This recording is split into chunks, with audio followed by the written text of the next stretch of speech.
Hello, everyone, and welcome back to Old Spook Lane Creepy Chats, where we're covering creepy topics this month on Creepy Chats. I'm Patricia, and I'm here with Arun from The Arun Show. Hey.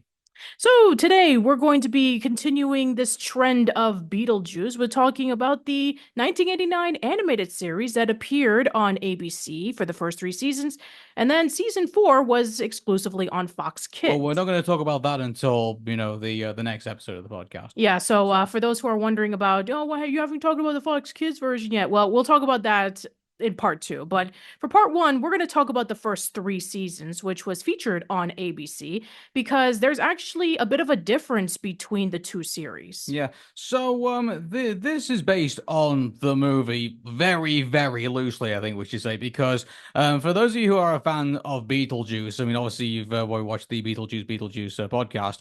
That was there before, but this series of animated TV episodes that ran between 1989 and 1991, I believe it was. Yes. Yeah, this season is radically different from the actual movie itself. So the idea is that Beetlejuice and Lydia are basically friends, and so they basically go off and have these adventures either in the human world or like the mortal world, I guess you could say, or what in the afterlife, which they refer to as the Neitherworld. Yes. In this, and so the idea is that they're all settled in Peaceful Pines, and Lydia now has her dad and her stepmother. However, in this series, it seems to be playing off that the stepmother is now like the actual mother of Lydia, the biological mother. The biological mother of Lydia, which is quite interesting that they decided to go in that direction rather than going the stepmother direction. Yeah, there's a lot of changes from the movie to the TV show. We don't even know where to begin. Like, first and foremost, Beetlejuice and Lydia are friends, where in the movie, Beetlejuice was actually a creep who wanted to blackmail Lydia into marriage just so that she can be able to save the Maitlands. Well, I mean, that would make a great animated TV show, would it? No. It's the 6 to 11 demographic, so I think forced marriage, I think, by, a creepy poltergeist is not necessarily the best way of going forward. I think for getting a TV show. No. In one episode, there's a forced marriage with a bull. Oh yeah, well, we'll talk about that later on in the show.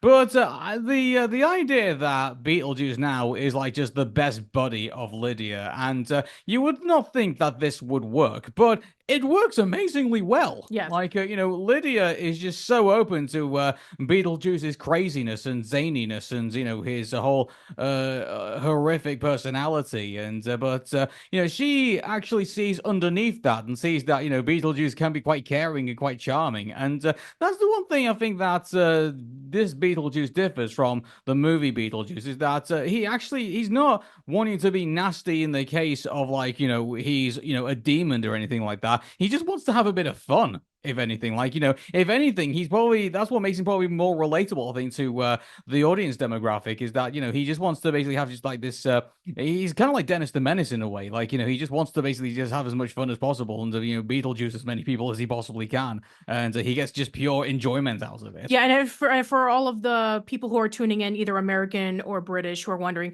which Dennis the Menace? Yes.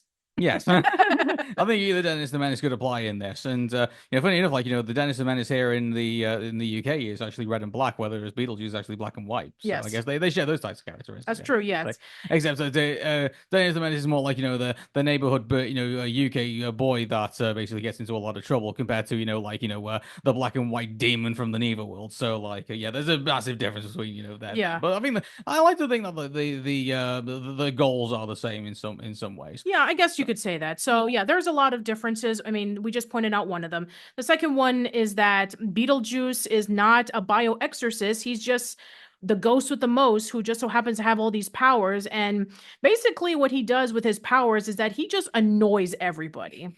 And it's so hilarious how he does it. Like and to be honest, like there's characters in the show who definitely deserve it. Like the villains that turn up in the episodes or like one episode, like whether it's hunters or whether it's illegal hunters, I should say, or whether it's just people trying to rip people off or anything like that, and just people that or even like just rich stuck up people that are up in the world that Beetlejuice just despises but really wants to be one of them. And there's this one episode where he's stuck with like all these rich. It's kind of like the Tom and Jerry episode where Tom gets all this money, and but then he realizes he can't do any more to Jerry at this point, but so he realizes it's not worth the money at the end of the day, and he's actually happy to torment the mouse really rather than have like $1 million. Yeah, so in one episode, Beetlejuice ends up getting like $1 million, and his condition is that he can never Beetlejuice anybody, which is actually a term that is essentially him using his powers to cause a whole bunch of mayhem. Exactly, and some of the episodes. I mean, obviously it's an episodic show, but there's interestingly enough. I mean, in a way, the characters do you go through some kind of like character evolutions in a way. Beetlejuice eventually finds a way of be able to scam Lydia's parents in a way, like different personalities. So he conjures up Mr. Beetleman, which is he's just this he's kind of like the red guy from Cow and Chicken. He can just be anybody. He can be the repairman, he can be the dog sitter, he can be The dog. the dog himself. Yeah, he is a dog in one bit of the show. Well, then you got cousin BJ, which is this long lost cousins from different parts of the world, which apparently is supposedly on his father's side, which is Lydia's father's side, which is he's just hilarious when he finally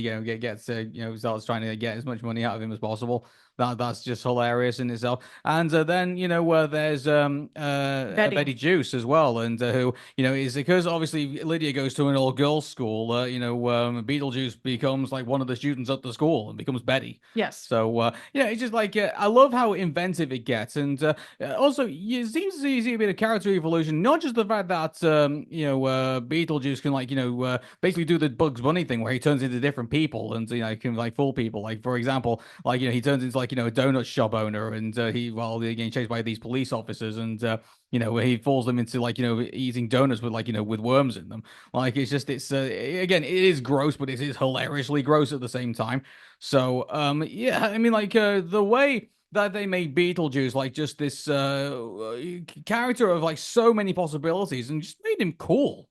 He just and I just think that they did a really good job of him. When you've got a character who is just really repulsive in the Beetlejuice, they somehow managed to Tim Burton managed to be able to take that and say, yeah, let's make him the best character in the animated world, effectively. Yeah, pretty much. Yeah, it's actually a really interesting history of how this show came to be. I highly recommend that you check out the Cracked article that came out last month to celebrate Beetlejuice the animated series' 35th anniversary, where they actually got people who worked on the show interviewing them, talking about their experiences of producing it. So yeah, I mean, essentially the people who were responsible for the production of the show were Ted Anansi and his wife, Patsy Cameron, who just so happened to be the creator of DuckTales. After they were done with DuckTales, they got a deal in with Nelvana to create Beetlejuice the animated series, and they actually talked to Tim Burton and gave all of their crazy ideas, and Tim Burton apparently loved it so much.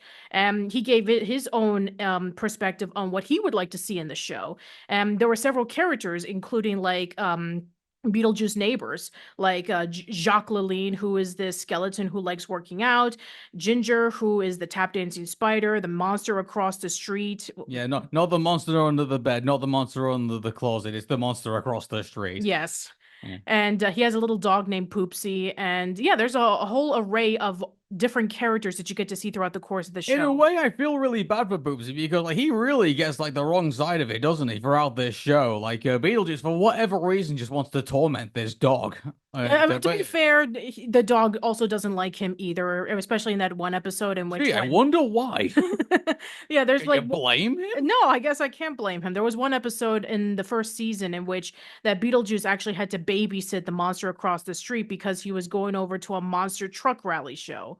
What a concept, I know. Hmm. And then afterwards, you have basically Poopsie acting really mean towards Beetlejuice. And then instead of Beetlejuice, trying to be nice or anything like that, he actually just torments him back. Yeah, it's funny though because the one thing I would say is that the characters today I guess you could say are a little bit dated. Like you got the stereotypical Texan who's like the monster across the street, and then you got the stereotypical like Frenchman who's like Jacques in this. And so unfortunately, I think one thing I will say about Beetlejuice when going into it, you are going to see some stereotypes of some characters, but it's a product of its time. Yeah, I mean, for those who are wondering about the characters' inspirations, Jacques LaLean is based off of Jacques LaLean, who is this very well-known American, fitness model who was all about bringing health into America at the time. He was the one who popularized juicing and working out and, taking care of your body and all that kind of stuff. He was a huge,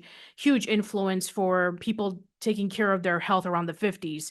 And then Ginger is based off of Ginger Rogers, who a lot of people know, who is a very well-known actress and dancer who performed alongside with Fred Astaire. The monster across the street is a mixture between Gossamer and Yosemite Sam from Looney Tunes. And apparently Poopsie is actually based off of one of the artists from the show. Okay then, and also you got some other side characters as well. You got Mayor May Not, which is basically like your stereotypical mayor. That is obviously like in every type of like show that has like a town and needs a mayor in it, and like he's slightly corrupt and like slightly like we're very hard headed Yeah, at and the then you same have time. and then you have Prince Vince, who is just extremely depressed, and he causes rain to fall every single time that he goes into this melancholic mood. You know what? And actually, disturbingly, he's actually the one who also falls in love with Lydia as well. And how old's Lydia in this show? 12. 12. Yeah, that's creepy. Yeah, Very you thought that creepy. in Beetlejuice, where Lydia was almost 16 and Beetlejuice came in, it's like, okay, let's just have this older guy who may or may not look like he's young-ish, but technically they're dead, so who knows how old they are. And yeah, trying to see if they can be able to like date a 12-year-old. I mean, like maybe Prince Vince is probably like Lydia's age. I don't know. Like maybe he was a young. Here's the thing. Like Beetlejuice himself, there's not really too much background to like all our characters here. Really, like we don't know why they ended up in the Neitherworld, and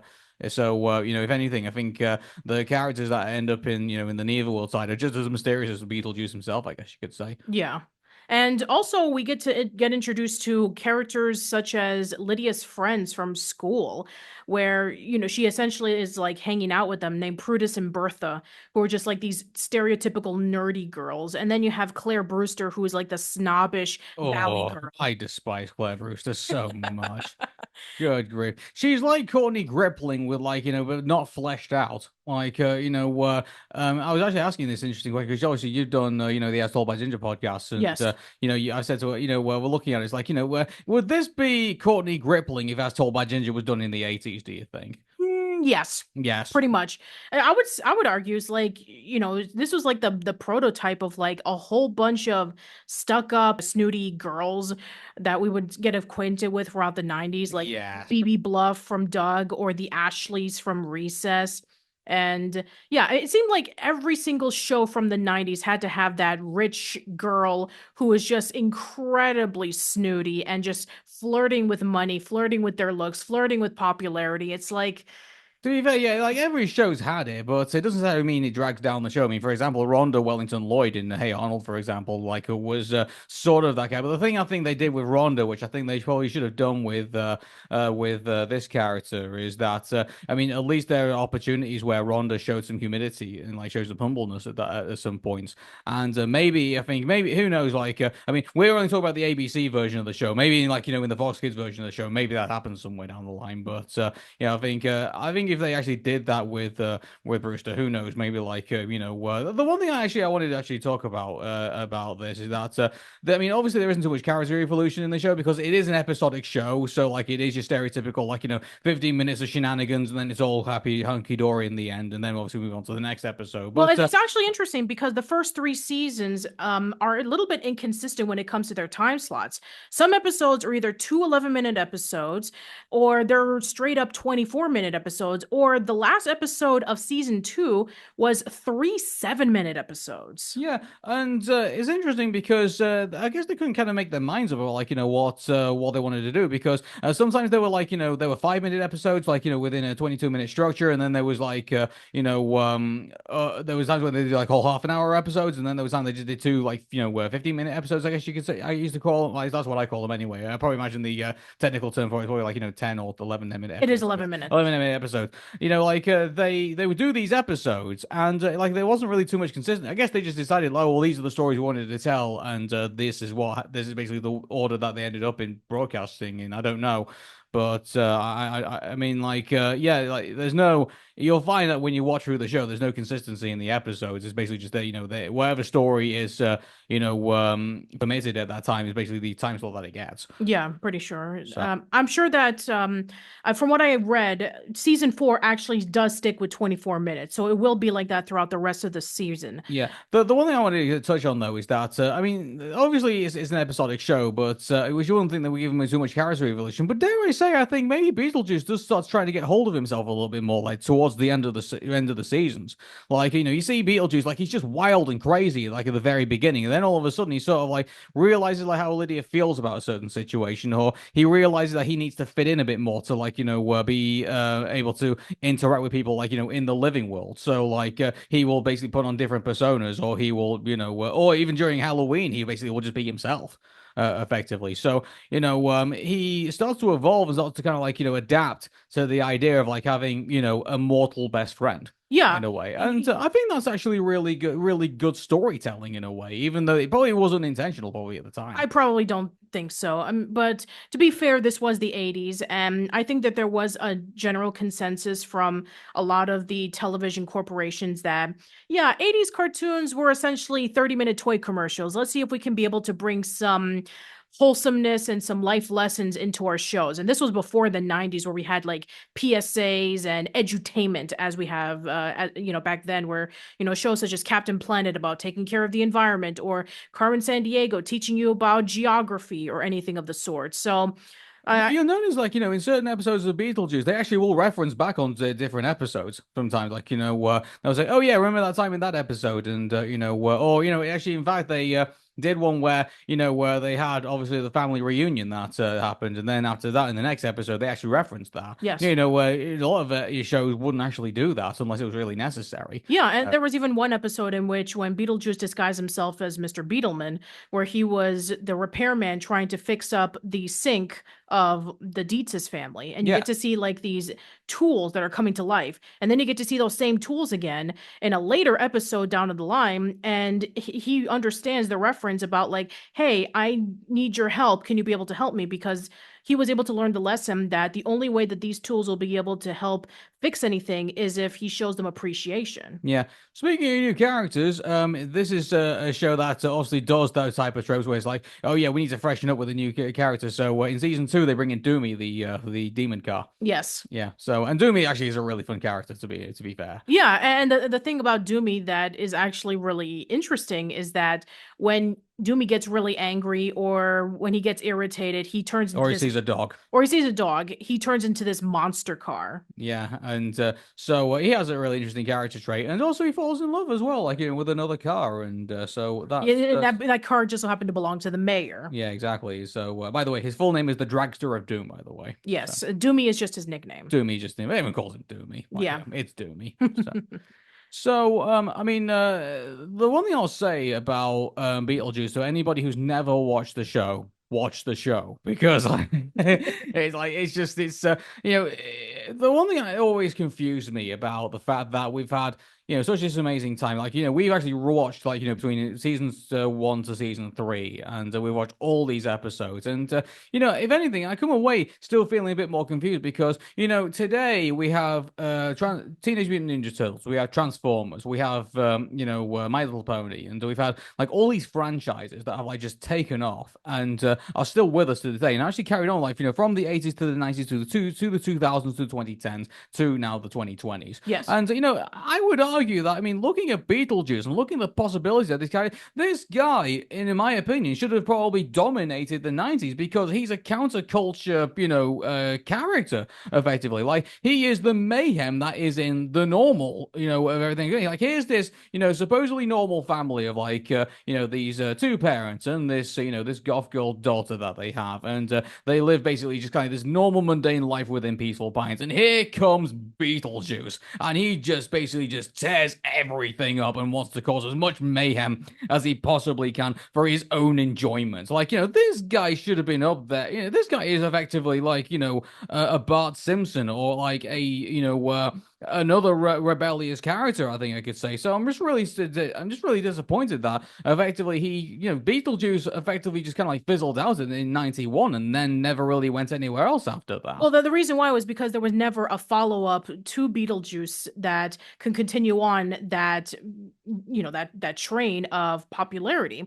It makes me wonder about what would have happened if Tim Burton did release Beetlejuice Goes Hawaiian. It does make you wonder, yeah. I mean, who knows? Like, it is going to be one of those what ifs and what would have happened in that movie. But I mean, still, I mean, even if Beetlejuice Goes Hawaiian still, didn't get that opportunity, it would have been cool to do something with the franchise, like, another TV series or do something different with it. Yeah, I think that it was also playing into the rule that a lot of cartoons back then had, is that 65 episodes, that was pretty much it. It was very rare of a show continuing on much longer than Well, that. actually, the rule is kind of like 100 episodes and you're done. Well, I mean, a little later on, yes, but back then it was 65 episodes. Beetlejuice's credit, he actually did more than 65 episodes. So it's in his entire run, like, from ABC all the way to Fox Kids, he did, like, what is that, 94. 94 episodes. So, that's still respectable. Yeah, for a TV exactly. show. Yeah, the Teenage Mutant Ninja Turtles had over 190.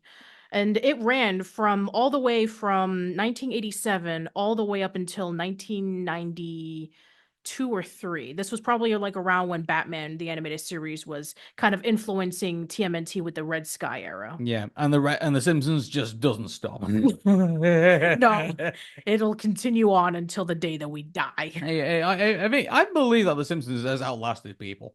I really do. Like, it's just, it is transcends generations. But I mean, anyway, besides the point, Beetlejuice, in my opinion, I think is really, it's really sad that we only just this year that we've actually got a second Beetlejuice movie. When you've got Beetlejuice is such a fun character. Yeah, he really is. Again, Justice for Beetlejuice. That's what I say. Hashtag justice for Beetlejuice. Yeah. Well, I mean, don't forget that a few years prior we did have the Beetlejuice musical. Oh yeah, we did. And that had actually gotten people interested in Beetlejuice again. And just last night, before we went to bed, we actually saw a clip of Beetlejuice in that episode of Teen Titans Go. Oh yeah, and and that was played by the guy who actually is in the Beetlejuice. Alex Brightman. Yeah. Yeah, so he reprised his role as Beetlejuice when he performed as him in the Broadway musical. And so, yeah, a new generation had gotten introduced to Beetlejuice partly thanks to the Broadway musical. And then more interest of Beetlejuice started popping up when around 2021 or 2022, when Tim Burton made the announcement of wanting to do a sequel to Beetlejuice. We know that Beetlejuice Goes Hawaiian was in developmental hell for the longest time, and he couldn't have a chance to bring it into light. And, obviously, Michael Keaton and Winona Ryder and Catherine O'Hara and all the other actors, they were off doing other projects. So I'm sure it would have been a little bit difficult for them to come back and doing this. And as for why it didn't follow up afterwards, I mean, you have to understand it ended in 1991. You have to understand that it was the cultural zeitgeist of which a lot of critically acclaimed and influential cartoons came out at that time. The 3 original Nicktoons came out in 1991. And, following up with the 90s, we had a whole slew of other influential and groundbreaking shows. Batman the Animated Series, South Park, Beavis and Butthead, Daria. I mean, yeah, you have Beetlejuice the animated series, which is based off of a movie, but then you have other TV shows that were based off of movies that were popular. Like you have Men in Black the animated series. You had Extreme. Yeah, let's see. There's Extreme Ghostbusters, which is not to be confused with the real Ghostbusters.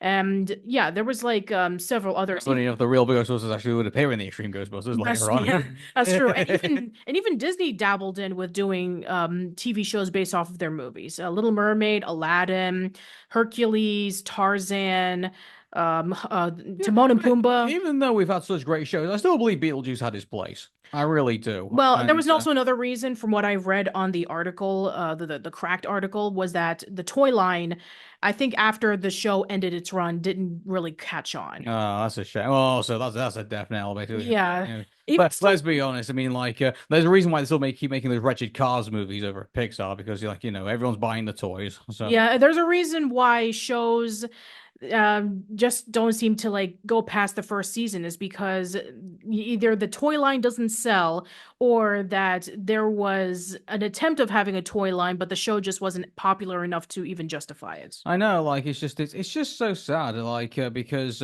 you have such a great idea, and unfortunately, because you can't shove the merchandise means that like does TV ratings not mean anything? Like in that regard, I like mean, the Nielsen ratings can only help us so much, but I guess. you got to get that merchandising. Yeah, I know, and but I mean, you look at the concept now. Actually, one other interesting thing that I think maybe we're getting a bit ahead of ourselves because obviously we covered the ABC version of the show, but we're actually, funny enough, I'm telling everybody right now, I have never ever seen the Fox Kids version of the He show, and has once not. we're done with this podcast, we're actually going to sit down and start watching it for the first time. Oh, and And by the way, do you remember the Over the Garden Wall podcast where we talked about the importance of physical media yes, because Hulu, quote unquote, accidentally decided to drop it off?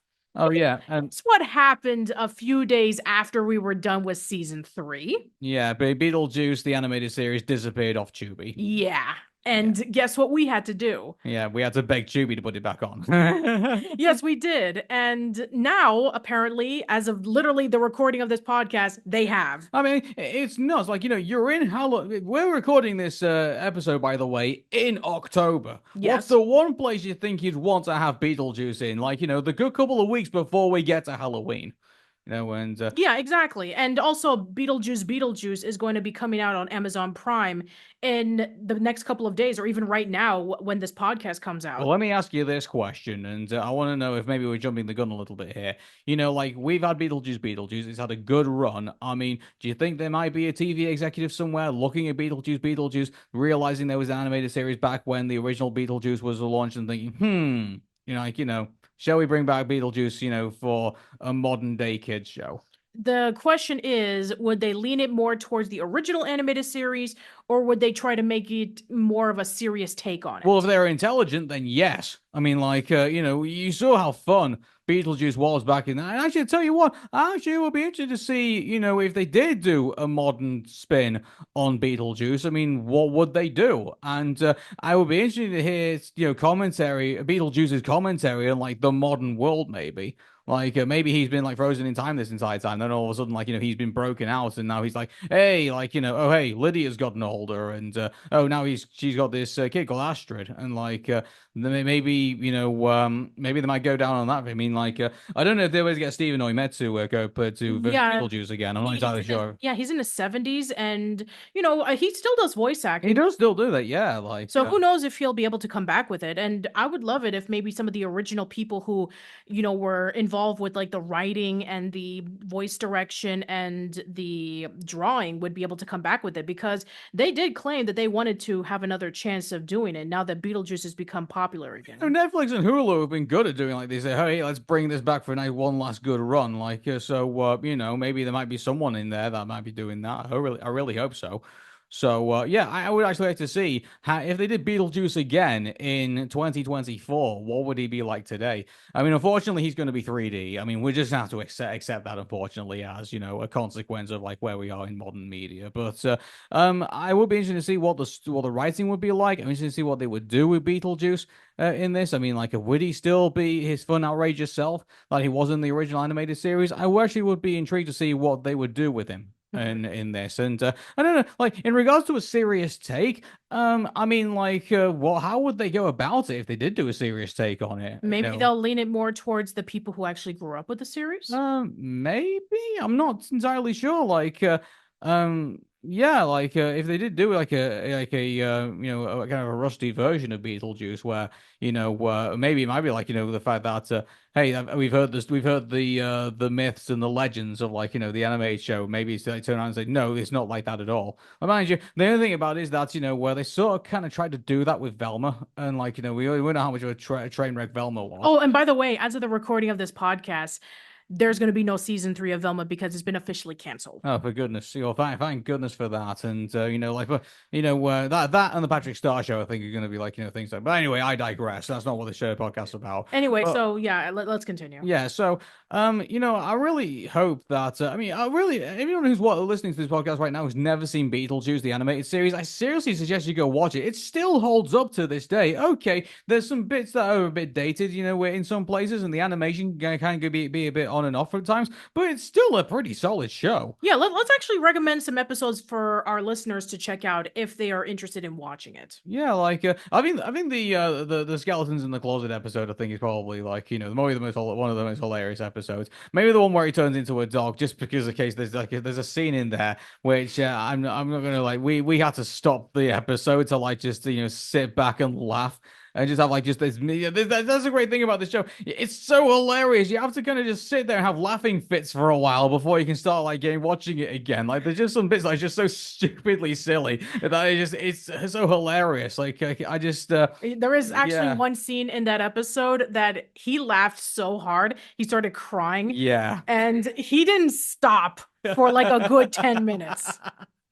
Oh, good grief! And then we switched over to like the other thing that we're going to be covering. Yeah, yes, we're not going to be jumping into part 2 immediately because we want to be able to catch up with the series right before we go over to part 2. So yeah, we'll be talking about something a little bit more serious next time. Yeah. But yeah, the 2 Halloween episodes are actually pretty good. So the Halloween episodes are solid. I would say that even the Romeo and Juliet episode I think is pretty good as well. Yeah, that was actually a really good episode. That was hilarious. That was really funny in itself. And it's just the one bits where Beetlejuice basically gets to do like a sketch of like oh hey, I'm this character or I'm that character, and just like gets to fool our unfortunate antagonist of that episode. Like that in itself is just any time that Beetlejuice is forced to confront either like either a sandworm or like just some guy who is just so awful as a character in Beetle. You're just looking forward to like just waiting for Beetlejuice basically to just do something to curse him or something like that. It's just the payoffs in the episodes on these are just so good. Yeah. Oh, they're just so good. I mean, there was even like one episode in which that Beetlejuice tries to prove himself to be like the grossest ghost with the most, and he ends up in a game show with Lydia where they're competing against like these blobbish creatures, and they do everything from like synchronized slime swimming to like the most scariest, ugliest face. And yeah, I mean, there's a lot of like great episodes. I mean, I guess we talked about this earlier. Oh, by the way, the payoff on that episode is absolutely gold. It is. Yeah, I love that. And I mean, there's one where like Mr. Beetleman episodes are actually pretty fun too when he does that, and it's just I just love the episodes where Beetlejuice like really is a really a loyal best friend to Lydia, and when it all starts going pear shaped, and he not to the fault of Lydia, and like Beetlejuice when he says, "Hey, that's not fair. I'm going to do something to sort this out."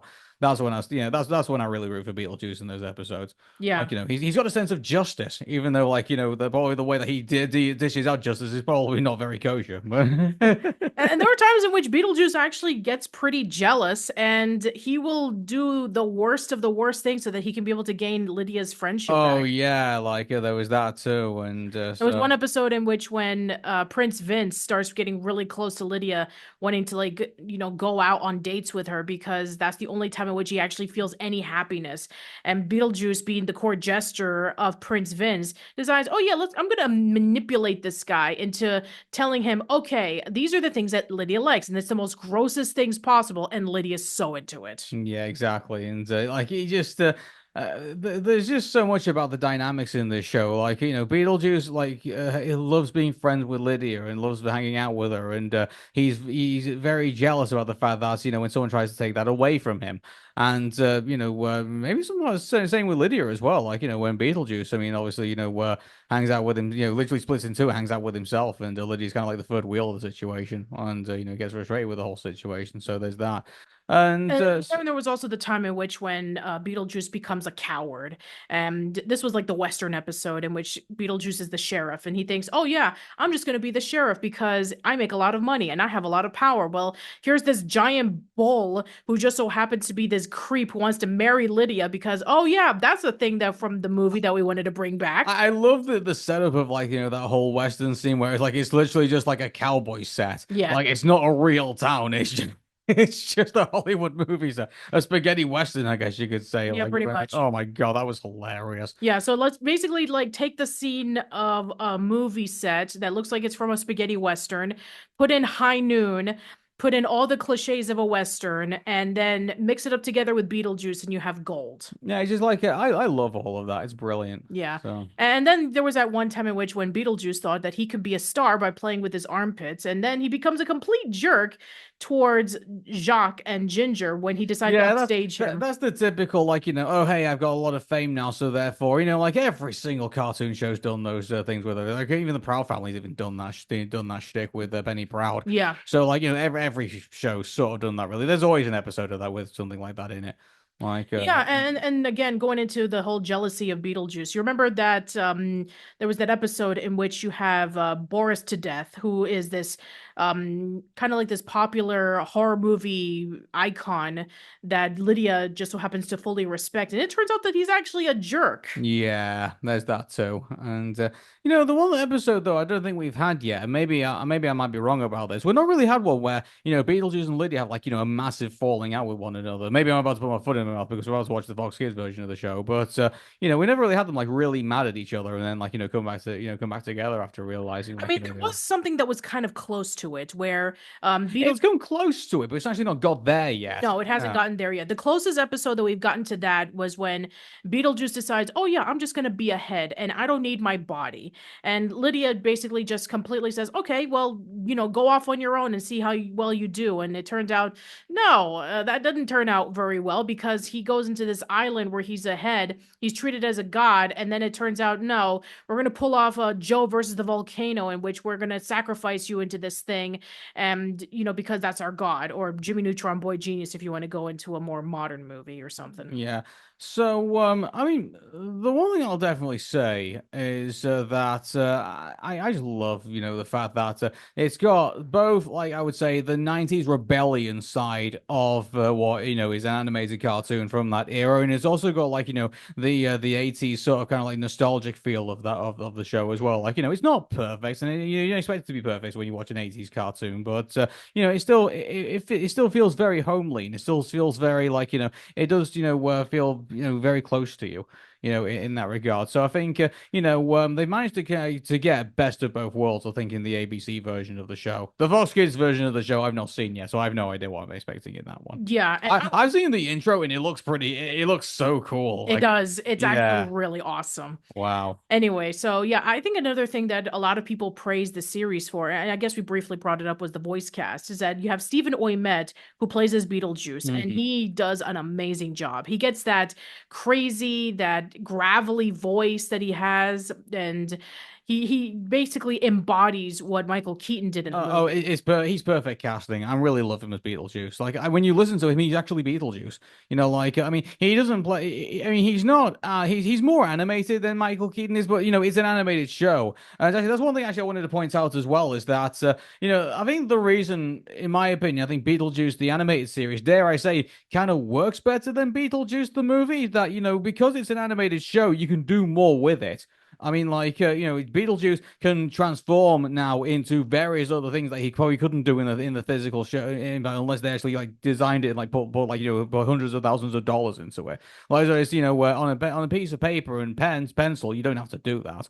Like, so I think there's far more possibilities that they can put into a Beetlejuice animated series than they possibly could do in in the movie, I guess you could Yeah, say. and also another thing is that they're able to expand both worlds. We only got a little glimpse of Winter River, which, by the way, it's not Winter Park. I'm sorry for those who pointed in the comments. It's Winter River. So yeah, we only got like maybe a glimpse of it in the beginning of the movie, and then for the most part, we stood in the house. And then as for the afterlife, we had like what? We had the waiting room, we had the desert where the sandworms were, we had like maybe a few rooms here and there, but that was pretty much it. Dare I say, I think we probably saw more of the afterlife than we did see of the real world. In fact, or the human world, I guess you could say, the mortal world, whatever you want to call it. Yeah, well, as in the animated series, you get a mixture of both. Yeah, which I think is really good because you get to expand you get to expand this whole Beetlejuice world effectively, and you get to add another cast of characters to it too. Yes. So yeah, so by the way, I'm wondering. The one thing I was thinking of is that when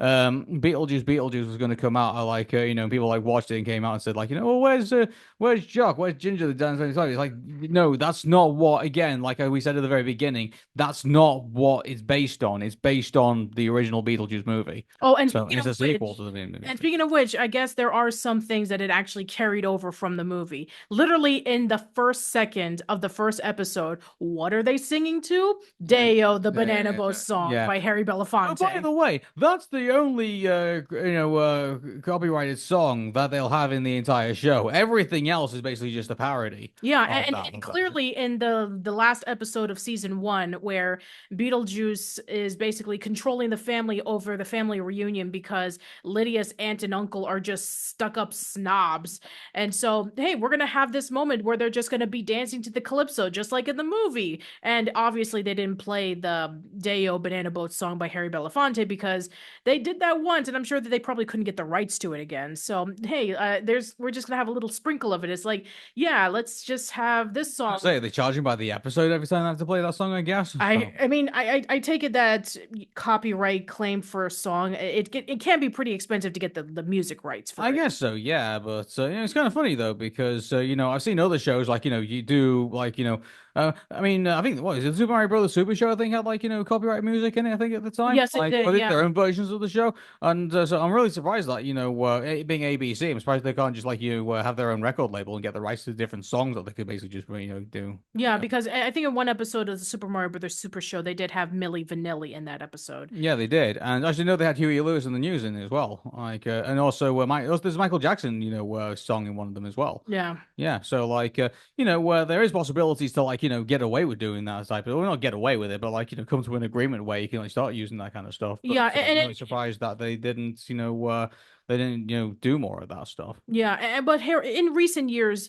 we have seen a lot more animated shows using a lot more copyrighted songs to add into their shows. Like Regular Show is a great example of like, hey, here's this popular 80s song. Let's just play it throughout the episode. And there's like over 50 of them.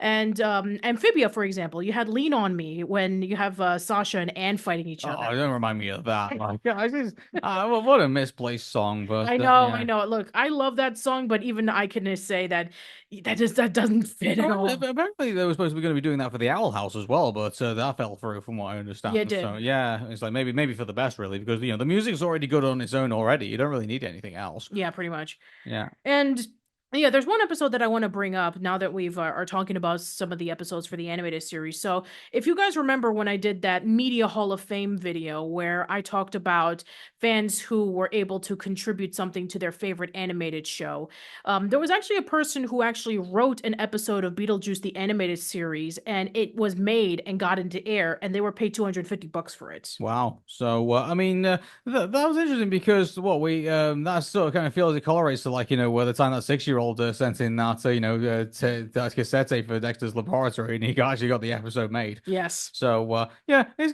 sad. You don't really hear stories like that anymore, do you? No, not really. I mean, It's there. kind of more like, oh, well, a family, member of part of the crew, had an idea, and that sort of made its way into, our series that we were working on at the time. And but you don't really hear anything like that anymore, really. No, not really. It's No. kind of like everything's produced in advance now, and then put out. It's kind of not like back in the time when you say, oh, hey, here's the mailbag, and well, here's the address that you would send it off to, and everything like that. While the show was being produced, because it doesn't work like that anymore. The shows get produced in advance, and then they get set out. Yeah. So yeah. So if you're wondering what the episode is, it's Brides of Funkenstein, which was a season 3 episode where it's the battle of the bands between Lydia's band and Claire's band. And you have, You know, Claire does basically just talk about herself. yeah, again, going into the whole proto Courtney Grippling. This isn't like the Courtney Grippling song in which she sings about how amazing she is. It's not as good as that song. It's actually even worse. Yeah, I would actually prefer to listen to It's Courtney compared to that. Yeah, yeah. Yeah. Anyway, but yeah, it actually was a really interesting episode because it actually brought more light into Prudence of all characters. Yeah, exactly. And you know well, this is what I like about Beetlejuice. It takes like some of its characters which you think would be quite quiet, and it basically introduces another side of them, and it's not afraid to do it. And to be fair though, like you know, unlike other shows where like for some strange reason like they die after season 2 or season 3, you know, where what Beetlejuice had like you know what 4 seasons and like you know hundreds of you know no not hundred you know like Nine, 94. over 94 episodes to do what they could do, and I think the idea that they managed to get as much as they could out of the characters, and not just focus on Beetlejuice, but focus on Prince Vince, focus on like you know Jacques, focus on Ginger, focus on like you know the monster across the street, focus on Lydia herself, you Focus know, on Doomy. on Doomy as well, and also the parents also get some of their episodes too, and everything like that. Even though like you know either cousin BJ or Mr. Beetleman's not too far behind, but still, I mean they're the focus of like you know what's going on in the episode. Well, speaking of that episode where cousin BJ was in, one of the episodes that only lasted for like 7 minutes was actually one of the best episodes that we saw, which was the son dad never had, where Lydia felt that she wasn't appreciative because, she thought that maybe her dad wanted a son, and so here comes cousin BJ and hanging out with them, and then all of it just in reality, cousin BJ's asking for money for a whole bunch of stuff, and Dare I say, I think that's probably the episode that has probably had the best message. I think, you know, yeah. like it's just like, oh, I don't want to do things because they're boy things. I want to do them because you enjoy them, effectively. So if, you know, that's into Lydia. I think that's fantastic. That I was mean, a yeah, great I dare I episode. say, probably way ahead of its time, probably. I mean, there was like the stereotypical sports movies where like, you know, the girl is gonna like, you know, come in to like play the football game and you know, score the winning goal, Yeah, the I field mean, goal, and things like there's that. a whole bunch of things like that. There was like, I mean, I can think of many examples. You could And so have. you and me now, like, you know, the girl winning the football game is now basically Sunday afternoon. No, it's true because we're currently watching the Preston North End games, and while the guys have either been not winning their games or have got a draw, the girls are actually kicking all of the other girl teams' Well, yeah, butts. I mean, like, I mean, that was that slip up with Bolton, but I mean, like, you know, the rest of the thing, women's team actually doing really well, and we actually enjoy watching them. So, Yes. yeah, it's like, Yeah, but it's actually really great to see that episode play out because, I mean, it's only 7 minutes long, but at the same time, it has a great message. And it's also really hilarious that Beetlejuice, as cousin BJ, is taking advantage of Charles, asking for, can I get another $100 for this arcade game? When in reality, he's just putting it in his pocket so he can scam him to make money. And here we have Lydia, who is really upset that she is wondering, did my dad wanted a son and not a daughter when, he wanted to play baseball or something? But no, it just that didn't happen to be that way at all.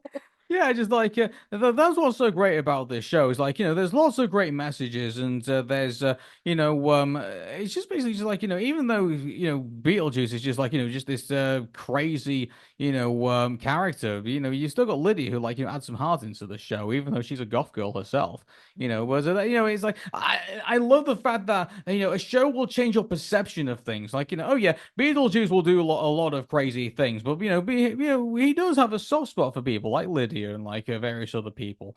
And you know, even though he doesn't show it, like you know, at the front of the face. Same with Lydia as well. I would say that she's massively misunderstood in the show. You Yeah, know, for sure. definitely in the girls' school as well. And so you know, I think that that's what Beetlejuice's strengths are in the animated series. You've got a lot of characters in here who you know believe that are taken at face value, but in actual fact, you know, when you start delving deeper into them, you realize there's actually a lot more there than they actually were to begin with. Yeah, for sure. And there are some moments in which Beetlejuice will actually take what is considered to be very unheard of for him, and he actually takes it to heart when Lydia mentions it, like in the race episode, in which when there's these two clowns that they're racing against, and they have a beef against Beetlejuice, and he wants to cheat so that he can be able to win, but there one of the rules is no cheating, no Beetlejuicing. So now he has to be able to win this race fair and square while the clowns are actually cheating. The one thing I will just say about that episode is that one of the clowns wears black makeup, and it's like, yeah, it's product of its time. Yes. That's what the great thing about also Beetlejuice as well is that there's a lot, even some of the weaker episodes I would say are also hilarious as well. Even though we kind of turn around and say, well, it wasn't as great as this episode, but it was still funny. Like, I mean, in the ABC run of the show, I would say there's not really been, I would say, a terrible episode where I kind of like, huh, that wasn't so great. I mean, I don't know. We're going to get into the Fox Kids version of it now, and I have no idea what to expect. Yeah, I have no idea. I mean, it's been a long time since I've seen the Fox Kids version of Beetlejuice the animated series. So I'm pretty much going into this practically blind. So this will be really interesting to look back on this season and see how well it stacks up, not only as its own merits, but to see how it stacks up compared to the first three seasons. Yeah. We're going to rate this then? Yeah, sure. So let's rate the ABC version of Beetlejuice the Yeah, animated so this series. is part one of our podcast, by the way. Part two will be the Fox Kids version of the Beetlejuice the animated series, and our first impressions, effectively, of it is going to be as well.